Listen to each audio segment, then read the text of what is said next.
স্ত্রীকে উত্ত্যক্ত করার প্রতিবাদ করেছিলেন, আর সেই প্রতিবাদেরই ভয়াবহ মূল্য দিতে হলো এক ভ্যান চালককে।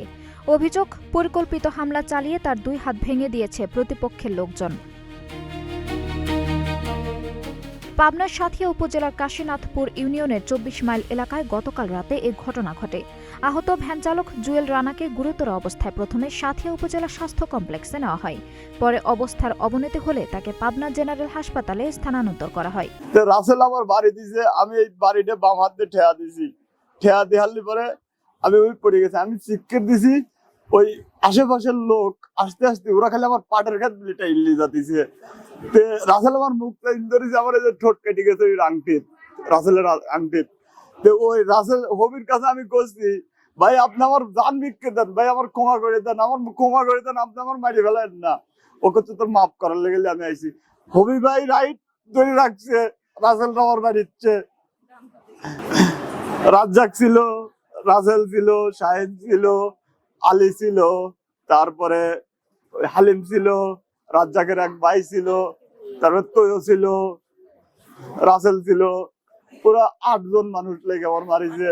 মামলা সূত্রে জানা যায়, জুয়েল রানার স্ত্রীকে উত্ত্যক্ত করার ঘটনাকে কেন্দ্র করে অভিযুক্ত রাসেল হোসেনের সঙ্গে দীর্ঘদিন ধরে বিরোধ চলছিল। অভিযোগে বলা হয়েছে, এক পর্যায়ে রাসেল নিজেকে জামায়াত সমর্থক পরিচয় দিয়ে দল ক্ষমতায় এলে দেখে নেওয়ার হুমকিও দেন।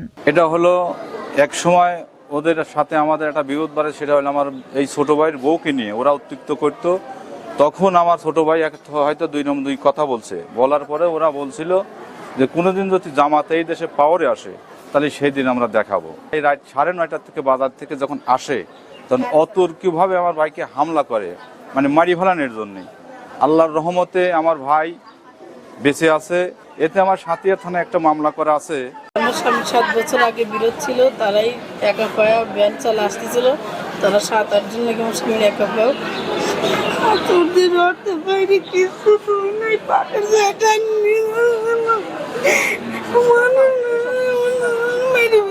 আমি সঠিক বুঝাচ্ছি, আমার কিছুই জানি। আমার স্বামী যারা 2 হাত ভেঙে ফেলেছে, আমি যাই উই করে ওই 2 হাত কবতে কাটি লাগে। আমার স্বামী যেভাবে মারছে, যদি মানুষ নেই তো তাহলে তো মারাই যেত।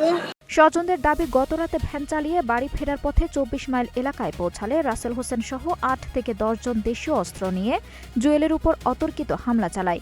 এলোপাতাড়ি মার ধরে তার 2 হাত ভেঙে যায় এবং শরীরের বিভিন্ন স্থানে গুরুতর আঘাত পান তিনি। পরে স্থানীয়রা তাকে উদ্ধার করে হাসপাতালে ভর্তি করেন। এ ঘটনায় সাঁথিয়া থানায় একটি মামলা দায়ের করা হয়েছে। সাঁথিয়া থানার ভারপ্রাপ্ত কর্মকর্তা আনিসুর রহমান বলেন, ঘটনার বিষয়ে মামলা হয়েছে, তদন্ত চলছে। জড়িতদের গ্রেপ্তার করে আইনের আওতায় আনার চেষ্টা করছে পুলিশ। আঞ্জুম হক আরবি, নাগরিক প্রতিদিন।